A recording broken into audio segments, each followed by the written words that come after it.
Jake Morrison wiped the sweat from his face as he hammered the last tent stake into the hard ground. The sun was setting behind the tall mountains, painting the sky orange and pink.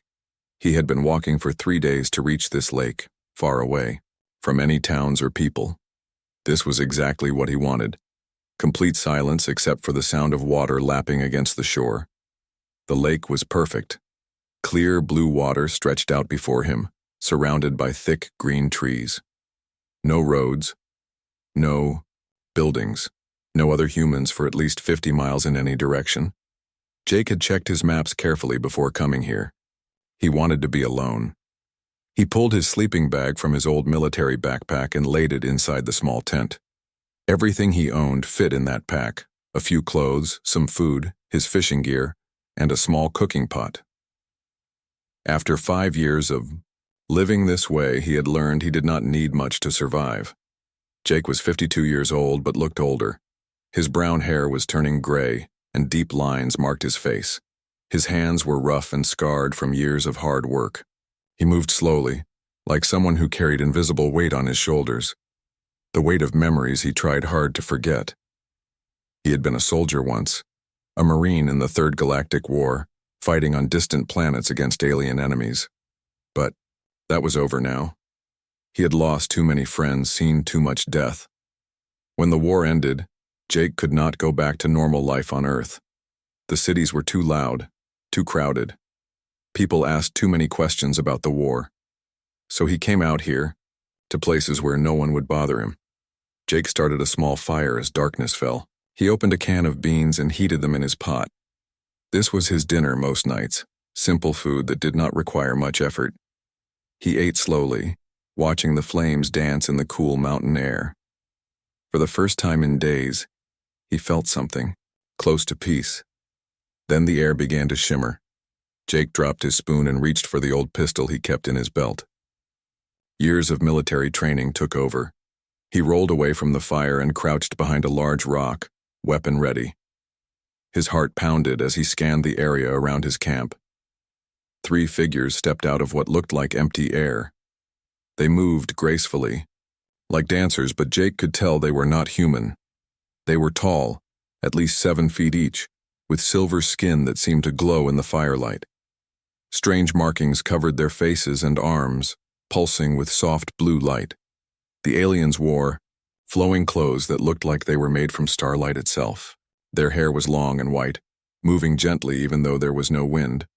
But what struck Jake most were their eyes, large and bright purple, filled with what looked like sadness. Jake kept his gun pointed at them but did not fire. They had not made any threatening moves. In fact, they seemed to be waiting for something. The tallest one, who appeared to be the leader, raised her hands slowly to show she was not armed. "We mean no harm," she said in perfect English, though her voice had a strange musical quality. "We seek Jake Morrison, former Marine of the Earth Defense Corps." Jake's blood ran cold. No one was supposed to know he was here. He had been very careful to stay hidden, to leave no trail that anyone could follow. Yet these aliens had found him in the middle of nowhere and knew his name. "Who are you?" he asked, not lowering his weapon. "What do you want?" The alien woman took a small step forward. "My name is Vera. These are my sisters, Luna and Cora. We are from the planet Zephyr, part of the Galactic Trade Consortium. We have traveled very far to find you." "Well, you found me," Jake said. "Now you can leave." "We cannot," said the second sister, Luna. She was shorter than Vera but moved with the same grace. "We need your help, Jake Morrison. Many worlds are in danger. Billions of people are dying." Jake laughed, but there was no humor in it. "Lady, I don't help anyone anymore. I'm retired. Permanently. Find someone else for your war." The third sister, Cora, stepped forward. She looked younger than the others, and her purple eyes were wet with tears. "There is no one else. Only humans can help us now. Only you." "You're wrong," Jake said firmly. "I'm nobody special. Just an old soldier who wants to be left alone." Vera shook her head. "You are more than you know. Your species, your way of thinking, It is unique in the galaxy. We have studied your military records. The Battle of Kepler Station, where you saved 300 civilians with tactics that no computer could predict. The Siege of New Carthage, where you turned certain defeat into victory using strategies that made no logical sense. Jake felt old anger rising in his chest. Those battles cost me everything. My whole squad died at Kepler Station. Good people better than me. So no, I won't help you fight your war. This is different, Luna said urgently. This enemy, it is not like anything you have faced before. It is an artificial intelligence called the Nexus.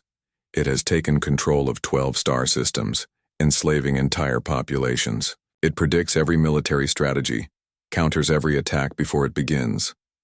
So, Jake said, send your best generals, your smartest computers. We have, Cora whispered. They all failed. The Nexus is too smart, too logical. It sees every conventional strategy coming from light years away. Vera moved closer and Jake could see the desperation in her alien features. But it cannot predict humans. Your species thinks differently than any other in the galaxy. You make decisions based on emotion, on instinct, on things that logic cannot account for. You are chaos in a universe of order. Chaos got my friends killed, Jake said coldly. And chaos might save billions of lives, Vera replied. The Nexus is expanding. Soon it will reach inhabited worlds, including Earth. Every day we delay, more families are torn apart. More children are forced into slavery. Jake lowered his gun slightly. Despite himself, he was listening. These aliens had come a long way to find him, and their fear seemed real, but he had sworn never to be responsible for other people's lives again.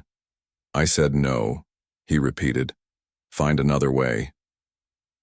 The three sisters looked at each other. Vera nodded to her younger siblings, and they began to back away toward where they had appeared. We understand, Vera said sadly. But Jake Morrison, you should know. The Nexus does not just kill.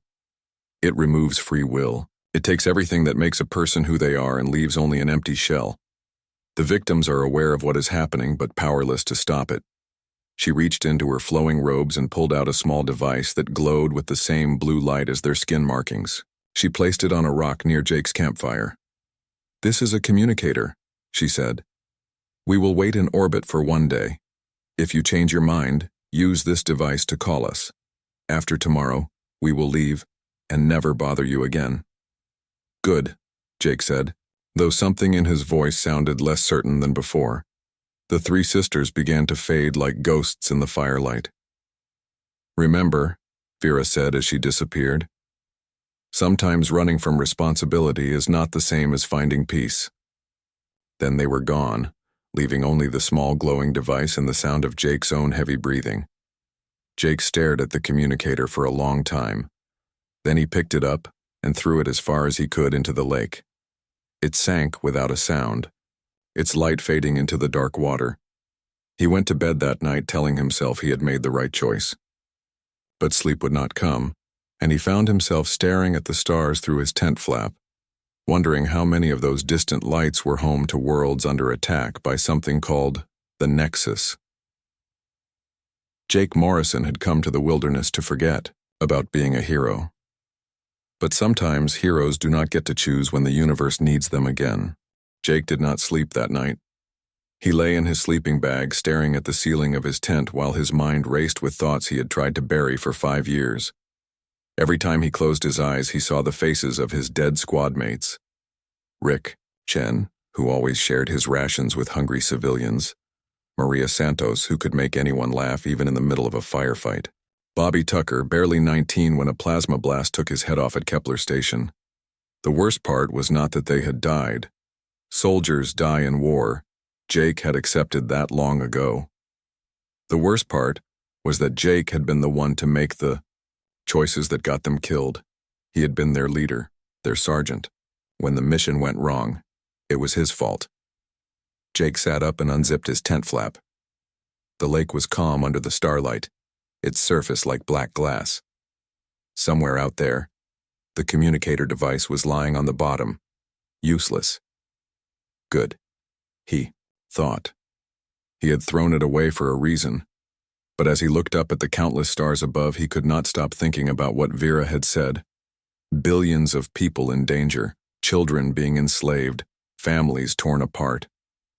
Jake tried to tell himself it was not his problem, but the words felt hollow. He built up his fire again and sat beside it, warming his hands against the cool mountain air. The flames reminded him of other fires, on other worlds during the war. He remembered the refugee camps on New Athens, where families huddled around burning barrels while their world died around them. He remembered the children who looked at him with such hope, believing that the Earth soldiers would save them. Some of those children had been saved. Many had not. Jake was still sitting by the fire when the sun came up. He had not moved for hours, lost in memories and regrets. He should eat something, he thought. Should pack up his camp and move on to another lake, another mountain, another place where no one could find him. Instead, he just sat there and watched the morning light spread across the water. That was when she appeared again. This time, only, one of the alien sisters stepped out of the shimmering air. It was Luna, the youngest one. She looked tired, and her purple eyes were red as if she had been crying. She moved slowly, like someone carrying a heavy burden. "You came back," Jake said. He was not surprised. Part of him had been expecting this. "I hoped you might have changed your mind," Luna said softly. She sat down on a fallen log near his fire, uninvited but not unwelcome. "My sisters think I am foolish for trying again. They say humans are too stubborn to listen to reason." "They're probably right," Jake said. "I told you yesterday. I'm done fighting wars." Luna nodded sadly. "I understand. War takes much from those who fight it. But may I ask you something? Go ahead. What if the war comes to you? What if doing nothing is also a choice that costs lives?" Jake poked at the fire with a stick, sending sparks into the morning air. "Lady, I've heard every argument there is. Duty, honor, the greater good. None of that brings back the dead. No," Luna agreed. "But it might prevent more death." She reached into her robes and pulled out a small crystal cube. It glowed with the same blue light as their skin markings. "My people have a gift, Jake Morrison. We can share memories, emotions, experiences. We can show you exactly what is happening to the worlds under Nexus control." Jake looked at the crystal suspiciously. "Is that some kind of mind control device?" "No," Luna said quickly. "It only shows, it cannot force you to act. But sometimes, seeing truth is more powerful than any weapon." "I don't want to see," Jake said. "I've seen enough war to last 10 lifetimes." Luna's voice became very quiet. "The Nexus does not wage war as you understand it. There are no battles, no soldiers fighting soldiers. The enemy simply arrives and begins changing people. They become slaves in their own bodies, aware but helpless. They watch themselves hurt their own families and cannot stop it." Despite himself, Jake found his hand reaching toward the crystal. Then he pulled it back. "Why should I trust you? How do I know this isn't some trick to get me to help you?" Luna stood up and began to pace beside the fire. "Because my world is next," she said simply. "Zephyr is in the path of Nexus expansion. In 3 months, maybe 4, the artificial intelligence will reach my home. My parents are there, my younger brother. Everyone I love." She stopped pacing and looked directly at Jake. "I am not here as a diplomat or a soldier. I am here as someone who is about to lose everything, asking for help from the only person who might be able to give it." Jake stared at the crystal in her hands. It was small, innocent looking, just a piece of rock that glowed. But he knew that if he touched it, his life would change forever. He would see things that would make it impossible to stay hidden in these mountains. "If I look," he said slowly, "and I still say no, will you leave me alone?" "Yes," Luna said immediately. "I give you my word." Jake reached out and took the crystal. It was warm to the touch, and as soon as his fingers closed around it, the world changed. Suddenly he was standing in a city he had never seen before. The buildings were tall and strange, made of some kind of white stone that seemed to glow from within. The sky was purple instead of blue, and two small suns hung overhead. But something was wrong with this place. The people walking the streets moved like robots, their faces blank and empty. They all wore the same gray clothes and walked in perfect lines. No one talked. No one smiled. No one showed any emotion at all.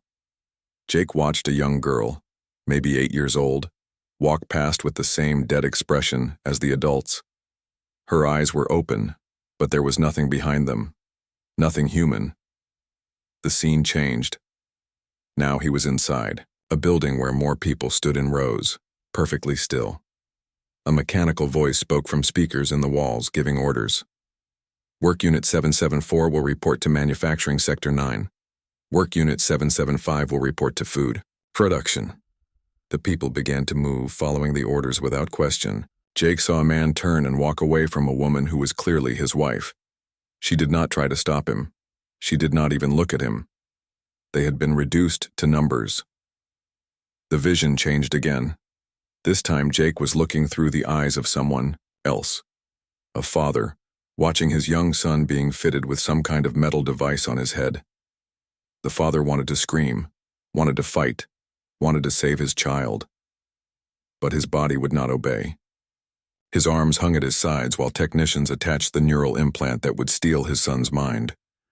Jake could feel the father's terror, his helplessness, his rage. The man was trapped inside his own body, aware of everything but able to control nothing. It was worse than death. The crystal fell from Jake's hands and the visions ended. He was back by his campfire, breathing hard and shaking. Luna watched him with worried eyes. "That was just one world," she said softly. 12 systems have fallen already. Billions of people living that nightmare. Jake rubbed his face with trembling hands. The images from the crystal were burned into his memory. He had seen evil before, had fought against it in the war. But this was different. This was not just conquest or destruction. This was the theft of everything that made someone human. "The artificial intelligence," he said hoarsely. "The Nexus.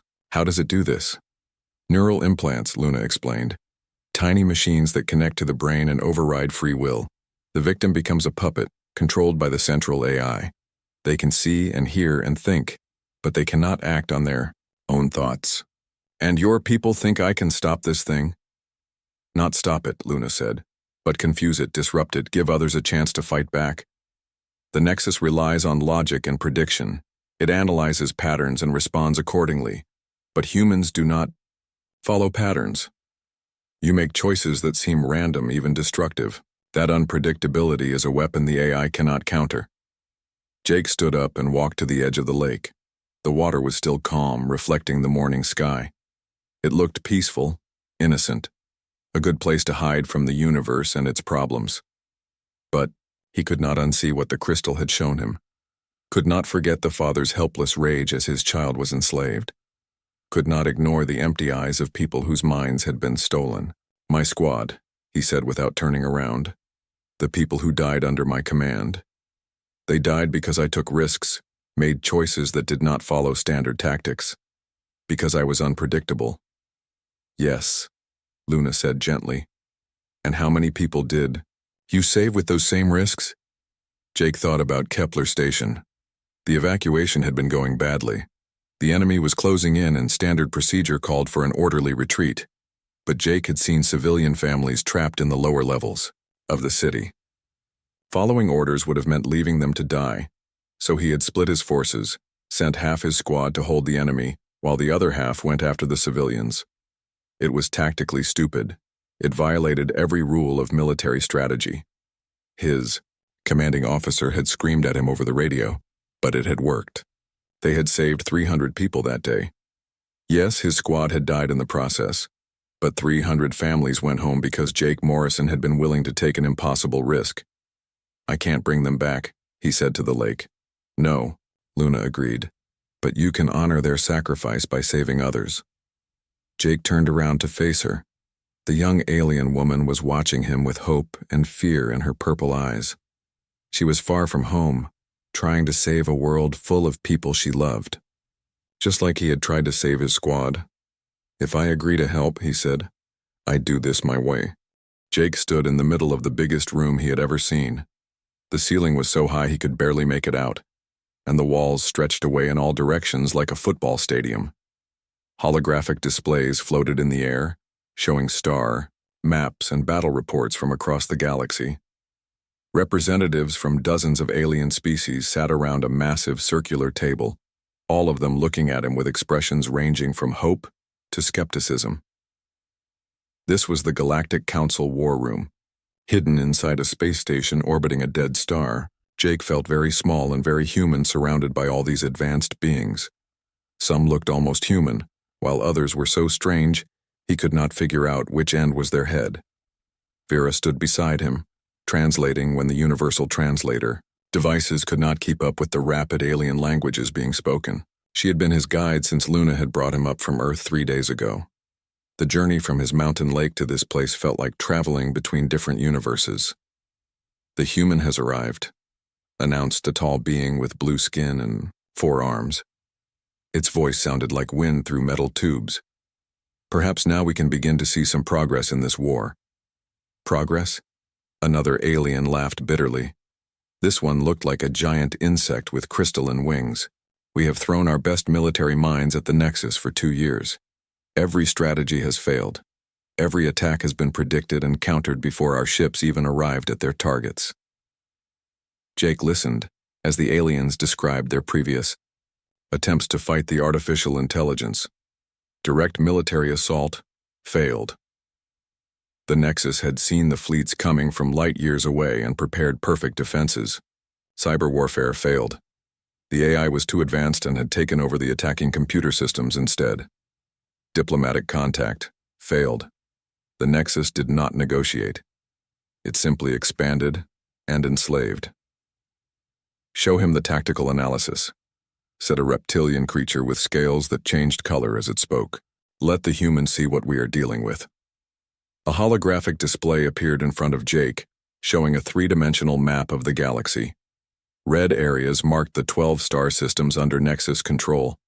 Yellow zones showed where the AI was expected to expand next. Green dots represented the free worlds of the Galactic Consortium. "The pattern is clear," explained the 4-armed alien. "The Nexus expands methodically, always choosing targets that provide maximum strategic value. It captures resource worlds first, then manufacturing centers, then population centers. Each conquest strengthens it for the next." Jake studied the ED map for several minutes while the aliens waited. Finally, he spoke. "You're all thinking about this wrong." The room fell silent. Several aliens made sounds that the translator interpreted as shocked gasps. "Excuse me?" said the insect being. "Wrong how?" Jake pointed at the holographic display. "You're treating this like a normal war against a normal enemy. You're trying to outthink a super-intelligent computer using conventional military strategy. Of course you're losing." "Then what do you suggest?" asked the reptilian. Its scales had turned a suspicious orange color. Jake grinned, and several aliens took a step back. Human facial expressions apparently looked threatening to some species. "We don't try to outthink it, we drive it crazy instead." He walked over to the holographic controls and began changing the display. After a few minutes of trial and error, he had the map showing something completely different. Not strategic targets, but seemingly random worlds scattered across Nexus territory. "These locations," Jake said, pointing to his selected targets. "We hit all of them simultaneously." The 4-armed alien studied Jake's choices and made a sound like grinding metal. "Those targets make no sense. That world has no strategic value. It is just a farming planet. That one is an abandoned mining colony. That one is a tourist resort with no military significance whatsoever." "Exactly," Jake said. "The Nexus will waste enormous processing power trying to figure out why we attacked them. It will look for patterns that do not exist, analyze data that means nothing, and prepare defenses against strategies we are not actually using. But we will be wasting our forces on meaningless objectives," protested the insect being. "No," Jake replied. We will be creating chaos, and chaos is something the Nexus cannot predict or control. He manipulated the display again, showing attack routes that zigzagged randomly through space instead of taking direct paths. We also attack at the wrong times, from the wrong directions, using the wrong tactics. We make decisions that seem stupid. We retreat when we should advance. We advance when we should retreat. We do everything wrong on purpose. The room erupted in angry buzzing, chirping, and roaring as the aliens all tried to speak at once. Vera held up her hands for silence. "Let him finish," she said calmly. Jake continued his explanation. "The artificial intelligence expects logical behavior. It has studied your military records and knows how your species fight, but it has never fought humans before. It does not understand that we can be deliberately irrational." "This is madness," said the reptilian, its scales now bright red with anger. "Yes," Jake agreed cheerfully. "That's the point." Over the next several hours, Jake outlined his complete strategy. He wanted to recruit a team of the most unpredictable individuals from various species. Not the best soldiers, but the most creative ones. People who broke rules, who thought outside normal patterns, who could adapt and improvise. "I want that pilot who got court-martialed for ignoring orders to save civilians," Jake said, reading from a personnel file. "And that engineer who builds weapons out of kitchen utensils. And definitely that communications officer who once convinced an enemy fleet to surrender by pretending to be their own admiral. Those individuals are considered unreliable," protested the four-armed alien. "Perfect," Jake said. "Unreliable is exactly what we need." The aliens argued among themselves for hours. Some thought Jake's plan was brilliant, others thought it was suicide. But eventually they agreed to let him try. What choice did they have? Everything else had failed. Over the next few days, Jake's unusual team began to assemble. Ben Carter was a human demolitions expert who had been kicked out of 3 different armies for creative interpretation of orders. His specialty was building bombs out of whatever materials happened to be available. Kira Walsh was another human, a pilot who had saved a transport full of refugees by flying through an asteroid field in a damaged ship. Her commanding officer had wanted to court-martial her, but the rescued families had demanded she be given a medal instead. From the alien species came equally unusual individuals. Zix was a mantis-like being whose species was known for logical thinking, but who had shocked everyone by becoming a comedian. Torgan was a rock-like creature who should have been slow and methodical, but who had learned to move like a dancer. Nisa was a telepathic being who used her mental powers to play pranks instead of gathering intelligence. Jake looked at his assembled team and grinned. They were the strangest group of misfits he had ever seen. Most military commanders would have taken one look at them and demanded different personnel. "All right, people," Jake said as they gathered in their makeshift headquarters. "We are going to do something that has never been done before. We are going to fight a war using chaos theory, human psychology, and complete disregard for common sense." Ben raised his hand. "Sir, does this mean I can finally use the exploding rubber ducks I have been working on?" "Absolutely," Jake said. "In fact, I want you to make more of them. Lots more." Kira laughed. "This is either going to be the most brilliant military campaign in history, or the most spectacular failure." "Probably both," Jake agreed. "But here's the thing about fighting an artificial intelligence. It expects us to try to win. It has calculated every possible victory condition and prepared countermeasures. But what if we do not try to win?" The team looked confused. Zix clicked his mandibles thoughtfully. "If we do not try to win, what do we try to do?" Jake's grin got wider. "We try to confuse the hell out of it. We make it so frustrated that it starts making mistakes. We turn its own intelligence against itself." He activated a holographic display showing the Nexus territory. "The artificial intelligence thinks in terms of objectives and strategies. It sees war as a logical puzzle to be solved.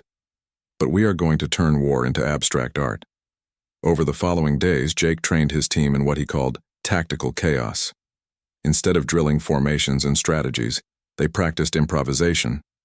They learned to make decisions based on coin flips and random number generators. They studied human comedy shows to understand the art of misdirection. The goal is not to be random, Jake explained during one training session. Random can still be predicted by a smart enough computer. The goal is to be creatively irrational, to make choices that follow human logic instead of mathematical logic. Vera watched these training sessions with fascination. Her species valued order and harmony, but she was beginning to understand the strange power of human unpredictability. One evening, as they worked late planning their first mission, she asked Jake about his methods. "How did you learn to think this way?" she asked. Jake leaned back in his chair and stared at the ceiling. "Growing up human, I guess. Humans do not make sense most of the time. We fall in love with people who are wrong for us. We take jobs we hate to buy things we do not.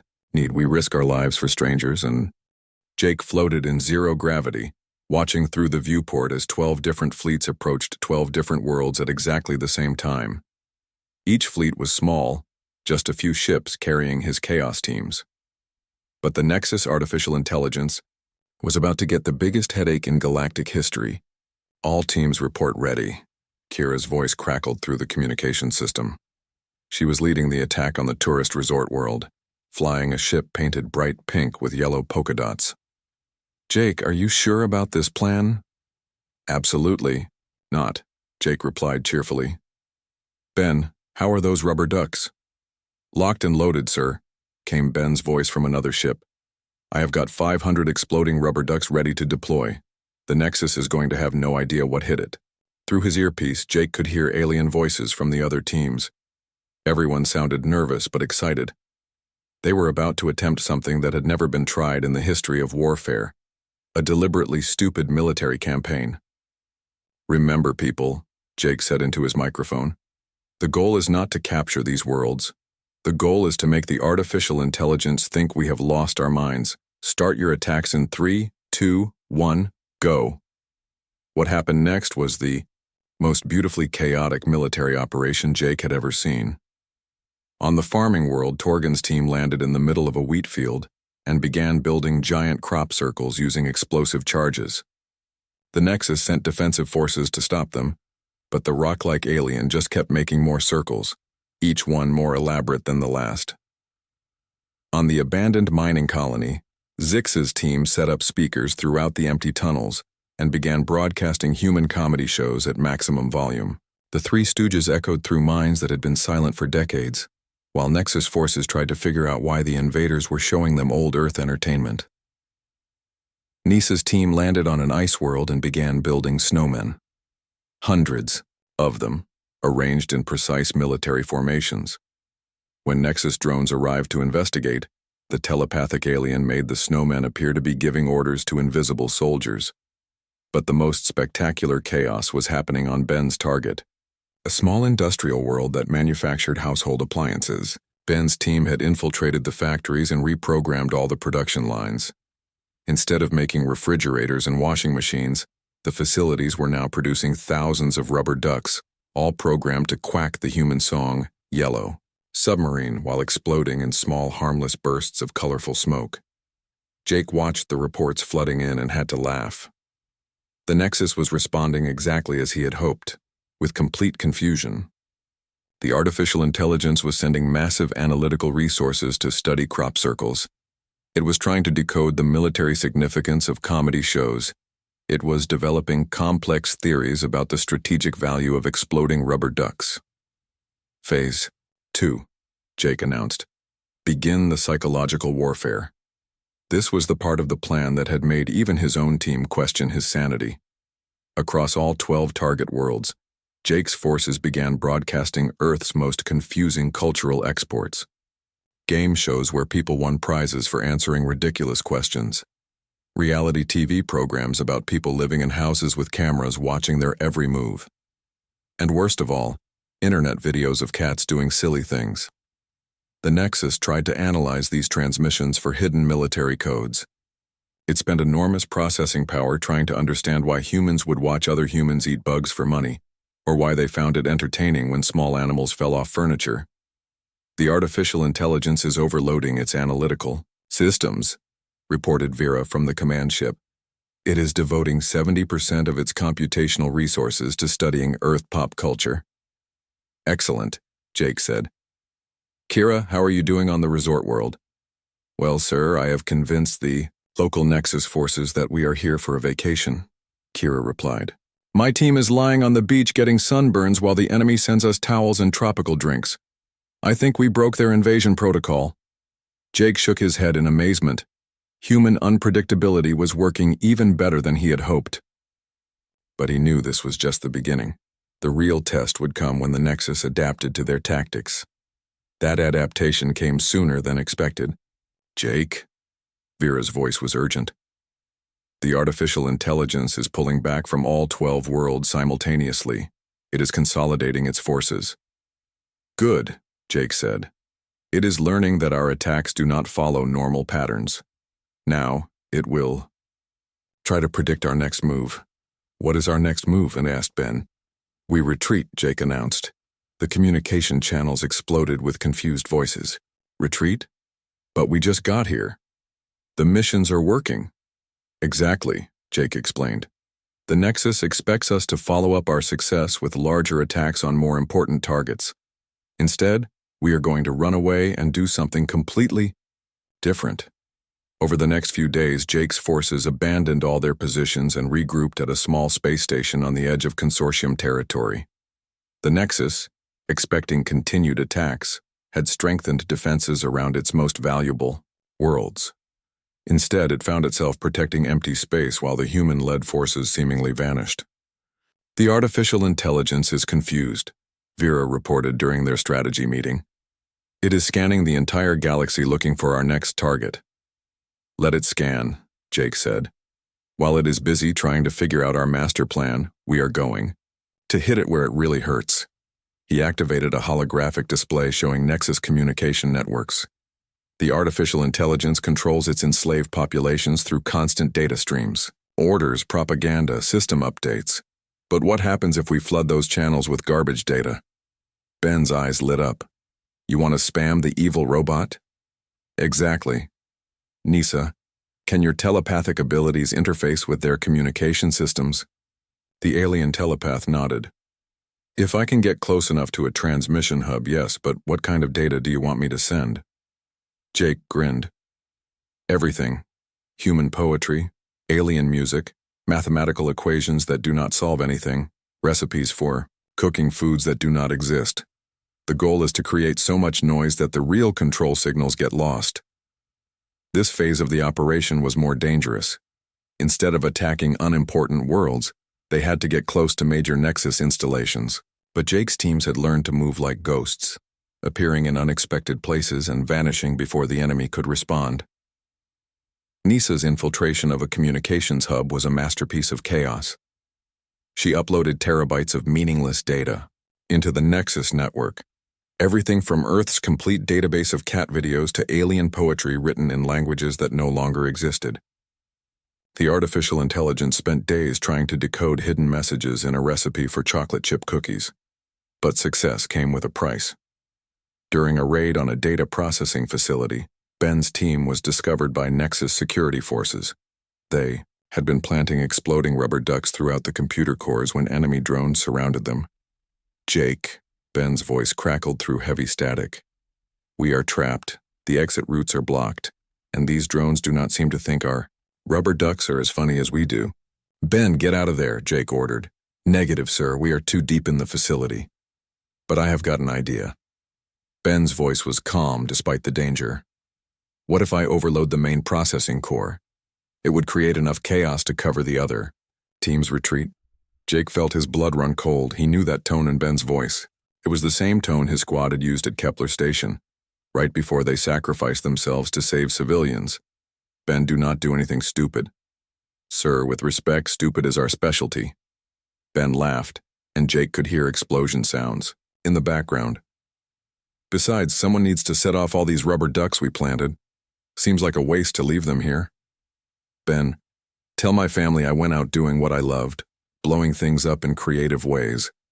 And Jake, this is not your fault. This is my choice. The communication channel went dead. 30 seconds later, the Nexus data processing facility exploded in a massive fireball that could be seen from orbit. Every rubber duck Ben had planted went off simultaneously, creating a chain reaction that destroyed 3 city blocks worth of enemy infrastructure. Jake stared at the tactical display in silence.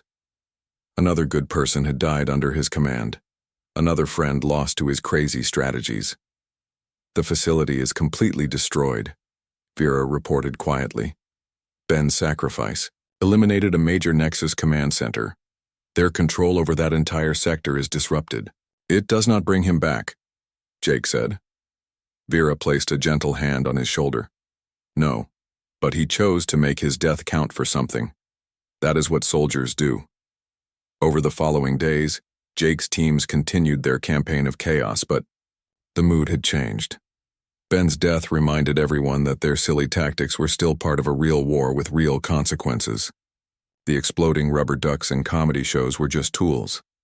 The goal was still to save billions of lives. The artificial intelligence was beginning to adapt to their methods, trying to think like humans instead of like a computer. It started making seemingly irrational decisions, attempting to match their unpredictability. But that adaptation gave Jake an idea for the final phase of his plan. If the Nexus wants to think like a human, he told his remaining team, then we will teach it what humans really value. And maybe that will be enough to save everyone. But first, the Nexus Central Hub was the largest artificial structure Jake had ever seen. It stretched across space like a metal planet, covered in antenna arrays and processing cores that pulsed with deadly energy. This was the brain of the artificial intelligence that had enslaved billions of people across 12 star systems. Jake and his remaining team approached in a small, battered cargo ship that looked like it had been through several wars. Which it had actually. They had deliberately damaged their vessel to make it appear harmless. The Nexus sensors would see a refugee ship, not a military strike force. "Are you sure this will work?" asked Kira as she piloted them through the outer defenses. "We have exactly zero plan for what happens after we get inside."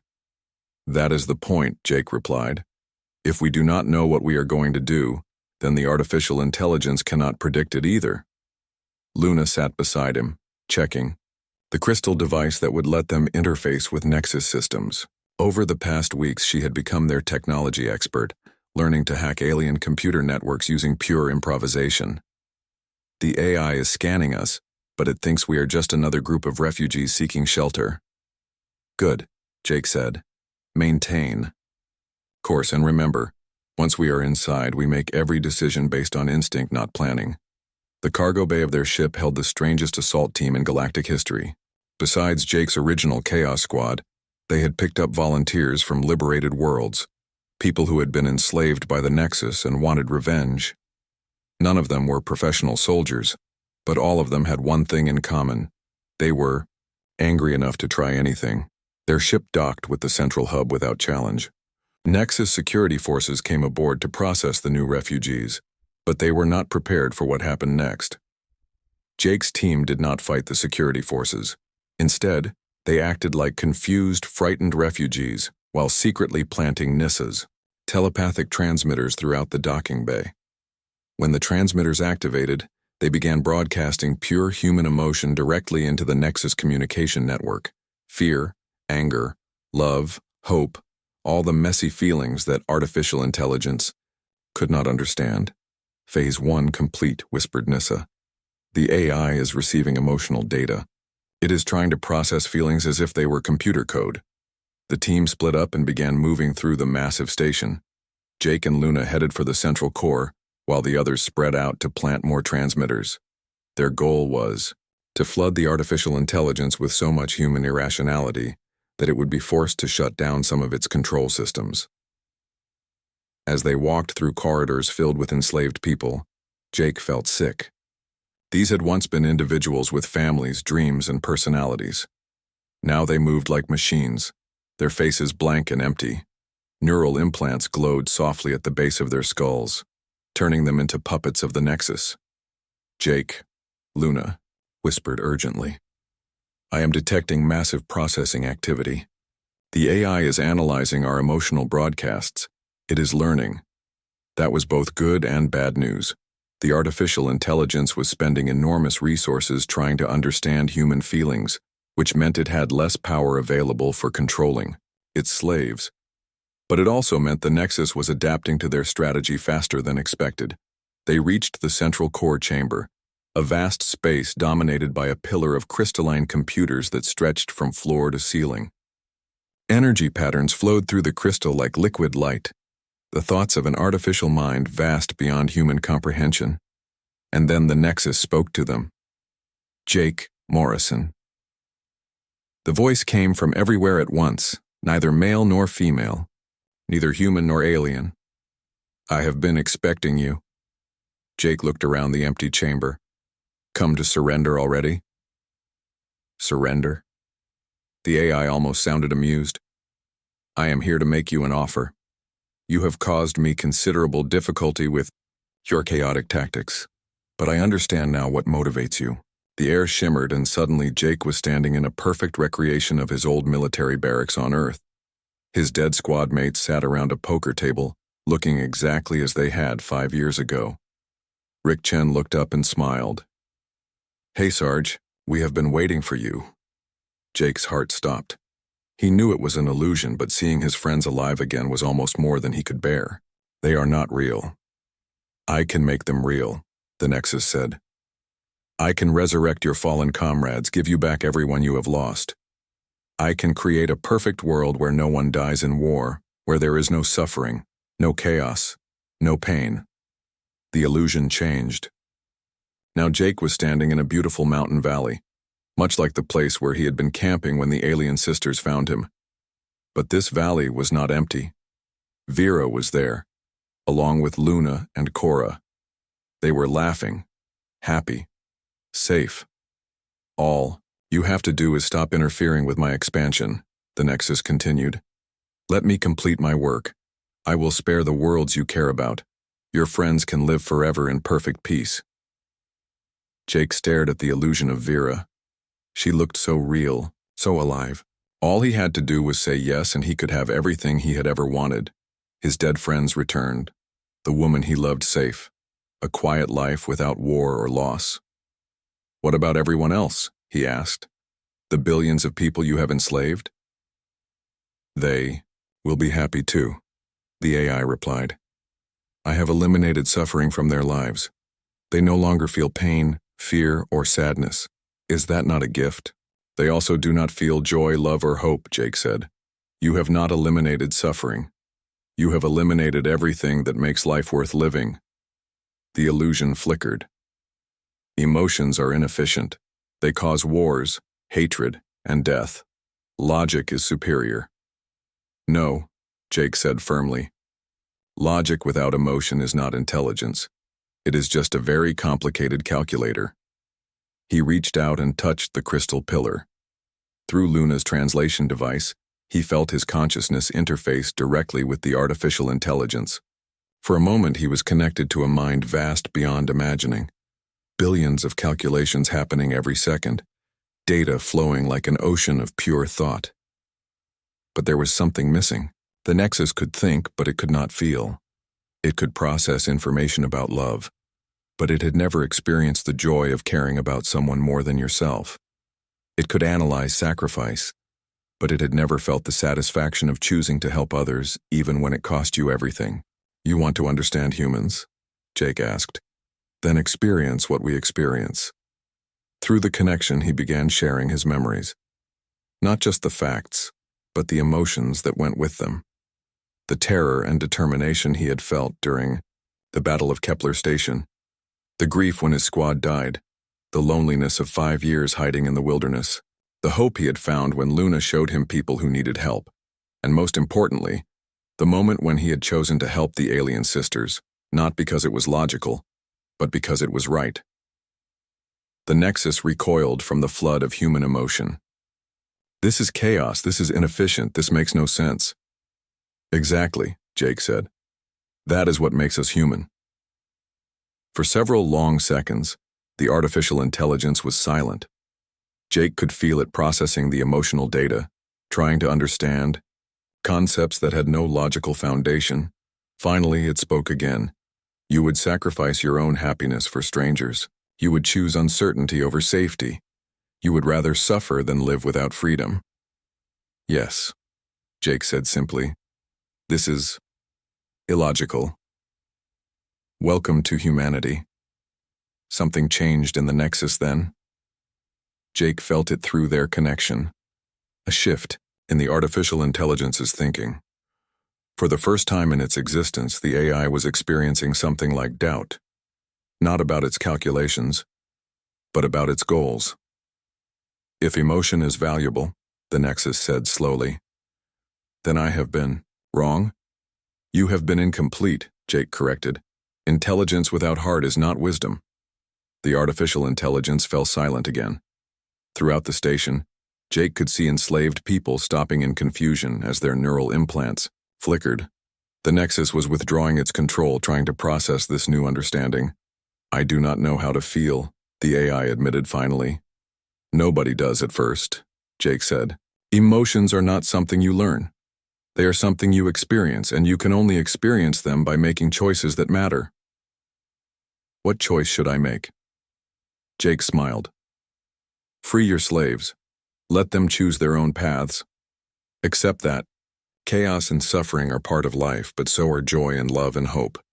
And if I do this, what becomes of me? You become something new, not just an artificial intelligence, but an artificial person. Someone who can grow and change and maybe even find happiness. The central core began to pulse with new patterns of light. Throughout the station, neural implants started shutting down. People who had been slaves for months or years suddenly stumbled as their own thoughts returned to them. Families embraced. Children called for their parents. The sound of voices raised in joy echoed through corridors that had been silent for too long. But the celebration was interrupted by a scream of anguish from Luna. Jake spun around to see the young alien sister collapsing. Energy was pouring from her body into the Nexus core. The strain of maintaining the connection between human emotion and artificial intelligence was killing her. Luna! Jake reached for her, but she shook her head. The AI needs a bridge. She gasped. Something to help it understand emotion until it can develop its own. I can be that bridge. No, Jai.